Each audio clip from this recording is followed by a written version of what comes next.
Արմեդիա YouTube-յան ալիքում ԱՄՆ գլխավոր լուրերն են, ես Հարություն Մինասյանն եմ, բարև ձեզ։ Եվ սկզբում ավանդույթի համաձայն կանխավ շնորհակալություն եմ հայտնում բոլորին մեզ մշտապես աջակցելու համար։ Սկսենք օրվա լուրերը եւ սկսենք Բրբենքից։ Լոս Անջելեսի շրջանում հերթական կողոպուտի փորձն է կանխվել, այս անգամ Բրբենք քաղաքում, որտեղ ոստիկանությունը ձերբակալել է 3 կասկածյալի։ Դեպքը տեղի ունեցել 3 գիշեր, երբ հարևանը նկատել է սև հագուստով մի քանի տղամարդու, որոնք մտել են տան բակ։ Նա նաեւ հայտնել է կասկածելի ավտոմեքենայի մասին, որը կանգնած է եղել փողոցի մյուս կողմում եւ ըստ նախնական վարկածի կապված է եղել հանցագործության հետ։ Ոստիկանները ժամանել են դեպքի վայր ընդամենը մի քանի րոպեում եւ անմիջապես նկատել 2 անձի, որոնք փախչում էին տանից։ Տարածքում արագ ստեղծվել է շրջափակում, իսկ որոնողական աշխատանքներին միացել են նաև ուղղաթիռն ու ծառայողական շունը։ Կասկածյալներից 2-ին հայտնաբերել են հարևան տան բակում։ Դրանցից մեկը հրաժարվել է ենթարկվել ոստիկանության հրահանգներին եւ ձերբակալման պահին վնասվածք ստացել ծառայողական շան կողմից, իսկ մյուսը հանձնվել է առանց դիմադրության։ Կարճ ժամանակ անց ձերբակալվել է նաև 3-րդ անձը։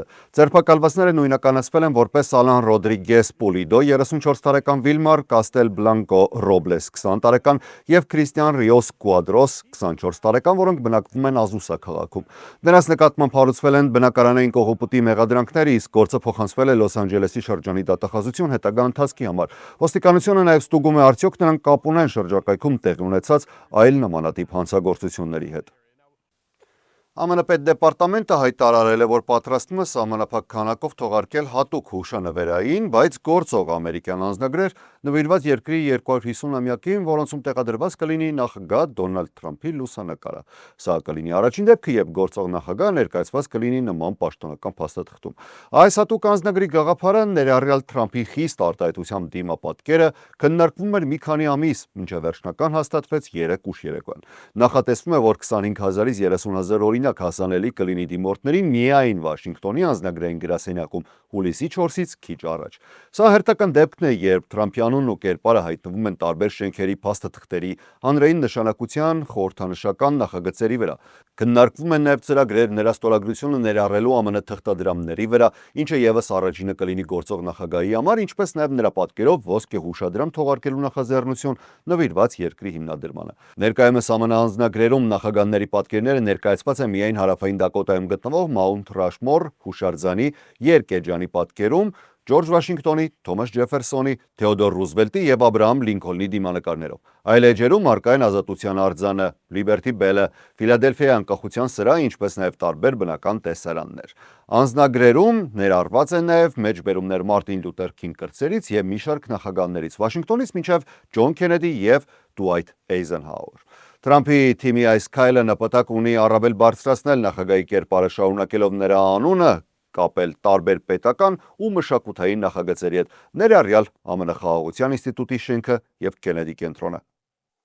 Միացյալ Նահանգների նախագահ Դոնալդ Թրամփը եւ Մեծ Բրիտանիայի թագավոր Չարլզ III-ը Վաշինգտոնում ջերմ ընդունելությամբ են մեկնարկել մի այց, որը նպատակ ունի ընդգծել ԱՄՆ Մեծ Բրիտանիա հարաբերությունների ամրությունը նույնիսկ քաղաքական լարվածության պայմաններում։ Հանդիսավոր արարողությանը, որը սկսվել է պետական պատվո արարողակարգով, նախագահը հանդես է եկել ելույթով, դիմելով թագավորական ընտանիքին, բրիտանական պատվիրակությանը եւ ներկա հյուրերին։ Դոնալդ Թրամփը ընդգծել է, որ Միացյալ Նահանգների անկախության 250-ամյակի նախաշեմին բրիտանական միապետին հյուրընկալելը առաջին հայացքից կարող է թվալ խորհրդանշական հակասություն, սակայն իրականում այն արտացոլում է երկու ժողովուրդների ընդհանուր պատմական արմատները։ Նա նշել է, որ ամերիկյան պետականության հիմքում ընկած արժեքները, ազատությունը, իրավունքը եւ պայքարը ձևավորվել են դեռևս բրիտանական քաղաքական եւ մշակութային ազդեցության ներքո։ Նախագահը շեշտել է, որ դեռևս մինչև անկախության հռչակումը ամերիկյան գաղութների բնակիչները կրել են բրիտանական մշակույթի ազդեցությունը եւ փոխանցել այն նոր ձևավորվող պետությանը։ Նրա խոսքով, ամերիկյան հեղափոխությունը ոչ թե զրոյից սկսված գաղափար էր,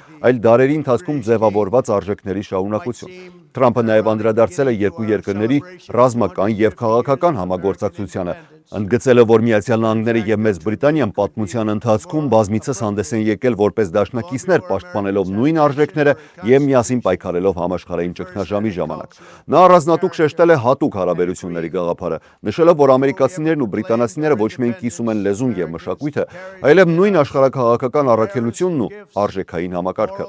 Նախագահը հիշատակել է նաև Վինստոն Չերչիլի եւ Ֆրանկլին Ռուզվելտի պատմական համագործակցությունը, այն ներկայացնելով որպես այն հիմքը, որի վրա կառուցվել է ժամանակակից արևմտյան դաշնակցային համակարգը։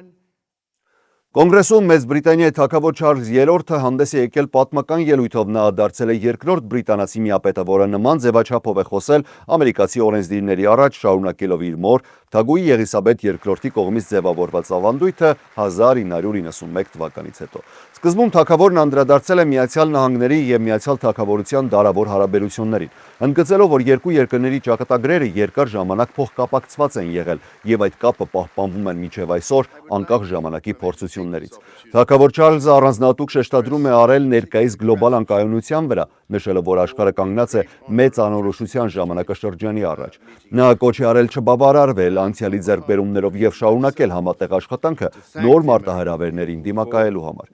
Ելույթում հնչել են նաև արտաքին քաղաքական կարևոր ուղերձներ։ Թագավորն ընդգծել է ՆԱՏՕ դաշինքի նշանակությունը և նշել, որ անհրաժեշտ է պահպանել միասնականությունը միջազգային անվտանգության հարցերում։ Նա նաև անդրադարձել է Ուկրաինայի պատերազմին, կոչ անելով ցուցաբերել անսասան վճռականություն Ռուսաստանի դեմ պայքարում։ Միևնույն ժամանակ, առանց ուղիղ մեղադրանքների, նա ակնարկներով անդրադարձել է Իրանի շուրջ ստեղծված իրավիճակին, նշելով, որ ընթացիկ հակամարտությունը լուրջ փորձության է ենթարկում դաշնակիցների միջև հարաբերությունները։ Թագավորը շեշտել է, որ նման պայմաններում հատկապես կարևոր է պահպանել գործընկերային կապերն ու ռազմավարական համագործակցությունը։ Ելույթի կարևոր հատվածներից մեկը վերաբերում էր քաղաքական բռնությանը։ Անդրադառնալով օրերս Վաշինգտոնում տեղի ունեցած միջադեպին, նա հայտարարել է, որ նման բռնությունները երբեք չեն հաջողելու, ընդգծելով ժողովրդավարական ինստիտուտների կայունությունը և օրենքի գերակայությունը։ Թագավոր Չարլզի ելույթը միաժամանակ հանդիսացել է ինչպես պատմական հիշողության, այնպես էլ ներկա աշխարհաքաղաքական իրավիճակի գնահատական։ Այն հստակ ուղերձ էր թե ամերիկյան քաղաքական էլիտային, թե միջազգային հանրությանը, որ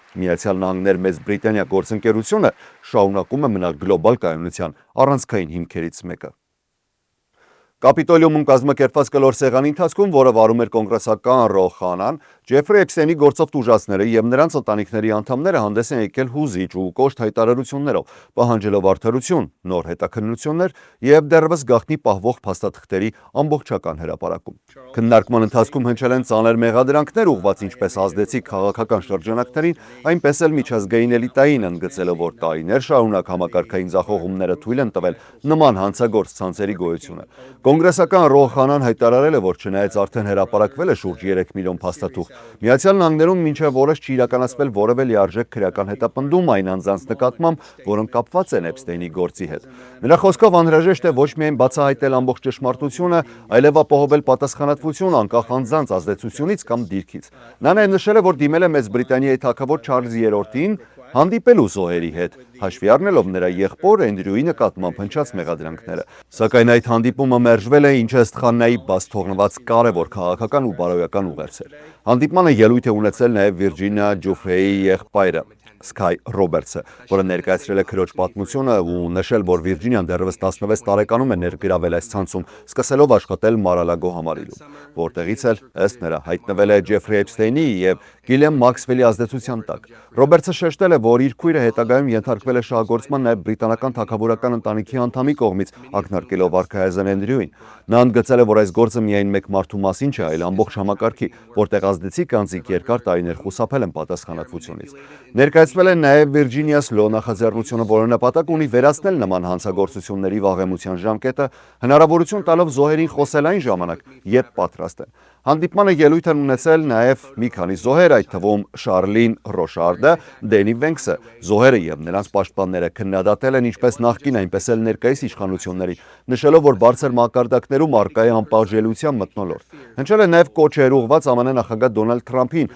ավելի հստակ դիրքորոշում արտահայտելու և զոհերի հետ հանդիպելու հարցում։ Միացյալ Նահանգներում մոտենում են միջանկյալ ընտրությունները։ Թրամփի վարչակազմը փորձում է ստանալ միլիոնավոր ամերիկացի ընտրողների անձնական տվյալներին հասանելիություն ու պարտվում է առաջին իրավական պայքարի փուլում։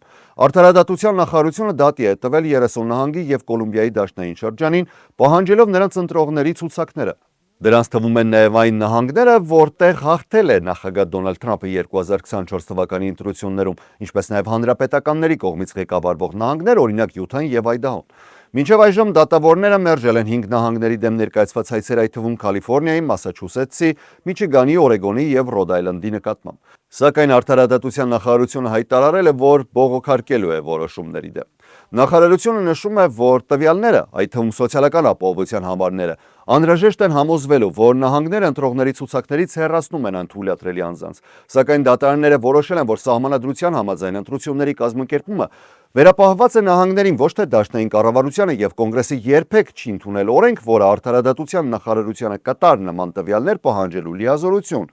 այն էլ բոլոր նահանգներից միաժամանակ։ Թրամփը, որը պնդում է, թե 2020 թվականի ընտրություններում իր պարտությունը պայմանավորված էր խարդախությամբ, հայտարարել է, որ ցանկանում է ազգայնացնել եւ վերահսկել ընտրական գործընթացը։ Նա ստորագրել է 2 գործադիր հրամանագիր, ընդլայնելով դաշնային իշխանության դերը ընտրությունների հարցում։ Առաջին հրամանագիրը արգելափակվել է 3 դատարանների կողմից, իսկ երկրորդը դեռևս վիճարկվում է։ Ընտրական իրավունքների պաշտպան խմբերը մտահոգված են, որ կառավարությունը կարող է համադրել ընտրողների տվյալները ներգաղթի դաշնային բազաների հետ, հայտնաբերելու եւ ցուցակներից հեռացնելու այն անձանց, որոնք կասկածվում են, որ քաղաքացի չեն։ Թեև արդարադատության նախարարությունը դատարանում հերքել է, որ ստեղծում է ազգային ընտրողների բազա, այն ընդունել է, որ տվյալները կարող են կիսվել այլ պետական մարմինների հետ, այդ թվում ներքին անվտանգության նախարարության, որը զբաղվում է ներգաղթի վերահսկմամբ։ Արդարադատության նախարարությունը նաև հայտարարել է, որ անհրաժեշտության դեպքում պատրաստ է գործը հասցնել մինչև գերագույն դատարան։ ՕՊԵԿ-ը կամ ՆԱԵԿ-ը լուրջ հարված է ստացել։ Արաբական Միացյալ Էմիրությունները հայտարարել է, որ դուրս է գալիս նավթ արտահանող երկրների կազմակերպությունից։ Տասնամյակներ շարունակ ՕՊԵԿ-ի եւ ՕՊԵԿ+ ձևաչափի առանցքային անդամ հանդիսացող Արաբական Միացյալ Էմիրությունների այս որոշումը կարող է էապես թուլացնել կազմակերպության դիրքերը եւ խաթարել էներգետիկ բլոկի արդեն իսկ խաթարված հավասարակշռությունը։ Արաբական Միացյալ Էմիրությունների էներգետիկայի նախարար Սուհայլ Մոհամմեդ Ալ-Մազրուեին նշել է, որ որոշումը կայացվել է տարածաշրջանային էներգետիկ ռազմավարությունների մանրակրկիտ վերանայումից հետո։ Նրա խոսքով սա քաղաքական որոշում է, որը պայմանավորված է ինչպես ներկա, այնպես էլ ապագա արտադրական քաղաքականությունների գնահատմամբ։ Իրանի շուրջ ռազմական բախումներ արդեն հանգեցրել են էներգետիկ շուկաների լուրջ ցնցման եւ ստեղծել են անորոշություն համաշխարհային տնտեսության համար, հատկապես ծանր է վիճակը Պարսից ծոցի երկրների համար, որոնք բախվում են արտահանման խնդիրների։ Արաբական Միացյալ Էմիրությունների այս քայլը գնահատվում է որպես շահավետ զարգացում ԱՄՆ նախագահ Դոնալդ Թրամփի համար, որը երկար ժամանակ է քննադատում է ՕՊԵԿ-ին մեղադրելով նավթի գների արհեստական բարձրացման մեջ։ Թրամփը նաև բազմիցս կապել է տարածաշրջանային երկրներին ԱՄՆ ռազմական աջակցությունը էներգետիկ քաղաքականության հետ, նշելով, որ Վաշինգտոնը պաշտպանում է նրանց, մինչդեռ նրանք բարձր գներով ճնշում են շուկաները։ Միացյալ Էմիրությունների որոշումը նաև արտացոլում է ներքին դժգոհությունները տարածաշրջանում։ Էմիրությունները վերջին շրջանում քննադատել էին մի շարք արաբական երկրներին, հայտարարելով, որ նրանք բավարար քայլեր չեն ձեռնարկել Իրանի կողմից իրականացվող հարձակումներից պաշտպանվելու համար։ Սա ցույց է տալիս, որ էներգետիկ որոշումը նաև ունի անվտանգային եւ քաղաքական խորքային ենթատեքստ։